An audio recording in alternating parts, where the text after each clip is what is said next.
There's an old Pembrokeshire saying that everyone must go to St Davids once, dead or alive. What you need in a place like this is a guide who can answer all your questions. Nona Rees is a local historian who knows just what went on during pilgrimages. It's strange, you know, when you come down the road underneath the arch, you look over the wall, you see the pristine cathedral and this ruin. What is it? Oh, this is the Bishop's Palace. This is where all the noble pilgrims would stay, and the royal pilgrims, certainly the ones with money.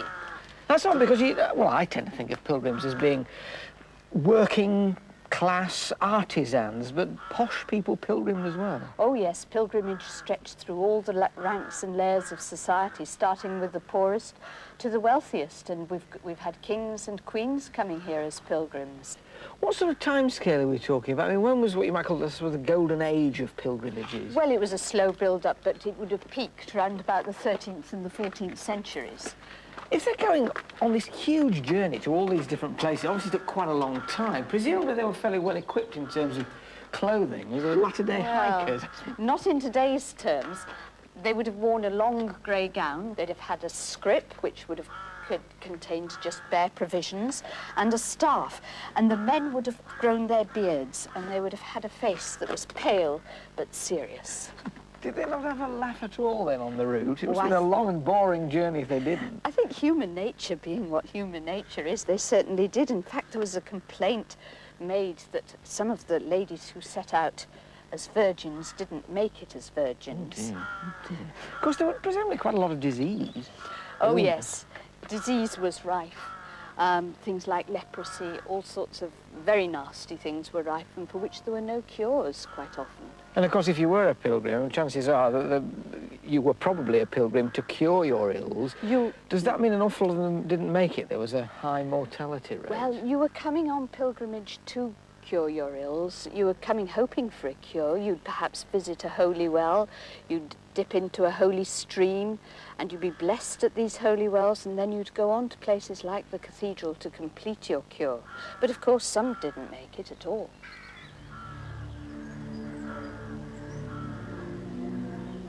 And at one place, in Llanfihangel, Abercowen, there is the story of the three pilgrims who were on their way to St Davids, and they reached Llanfihangel, and they were feeling so weak and so ill that they knew they weren't going to make St Davids. So they very carefully prepared 3 graves, and it was agreed that the strongest should kill the other 2 and put them in their graves, and he would lie down in a grave himself. And they went to quite a bit of trouble because they marked on the gravestones what their trade guilds were, and there was a mason and a rope maker and a glazier. And then the last pilgrim got into his grave and he pulled his gravestone over him, but he didn't quite get it straight. And for a long time, the gravestone was at askew because he hadn't got the strength to put it straight before he died.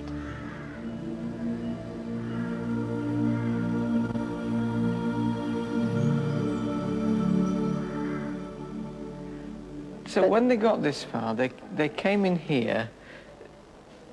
What did they do? Knelt down and pray, presumably? We don't know. There must have been a great pressure of pilgrims coming. Thousands must have come here because 2 pilgrimages to St Davids were equal to 1 to Rome. And at the height of the pilgrim era, in the 12th and 13th and 14th centuries, there would have been a tremendous pressure of pilgrims. But in a way, it was like a league table then. If 2 trips here equaled 1 to Rome, you sort of ticked off how many brownie points you'd got, in fact, on the ladder to heaven. Oh, yes, and you wore your pilgrim badge, your sunset shell from Compostela, your keys from Rome, or if you'd really made the ultimate pilgrimage, you'd wear a palm from Jerusalem. Oh, you were a palmer? You would have been a palmer. What are we've got holes here in them.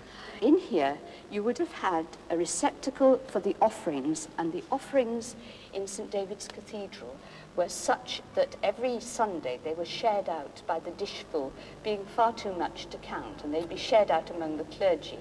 And so this made St Davids a very wealthy establishment, and very wealthy from pilgrim offerings. And so to the holiest spot, the very bones of St David, or so they say.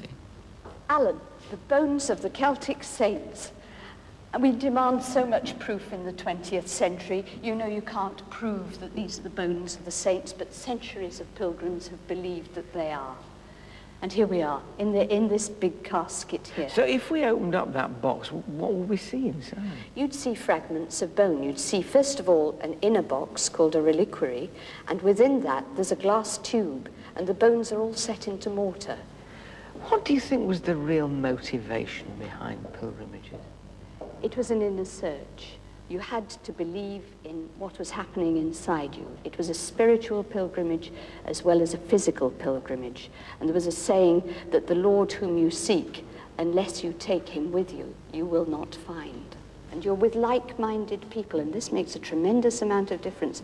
If everybody with you is in the same or similar spirit, you're all moving together in this great act of prayer and worship. You do a lot here in the cathedral. It's obviously a place of great spiritual uplift for you. Oh yes, it is. And here is the place that I come if I want to be quiet and on my own, or if I have my life's problems to think through. This is where I come, because this is where it all seems to concentrate. All these centuries of prayer, they all concentrate here by the shrine of St David.